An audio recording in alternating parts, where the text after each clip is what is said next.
In today's tech tip, I'll be showing you how to unpair or how to remove your Samsung Galaxy Watch 6 from your phone, okay? And you need to do this via the Galaxy Wearable app.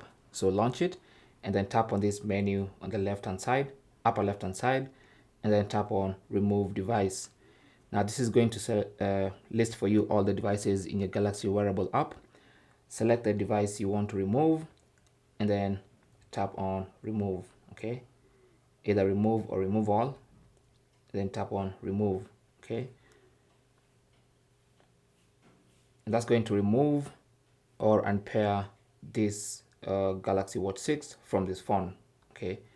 Now it's currently scanning for new devices to add, but there are none. So if you look at the app, it's been taken back to the setup process.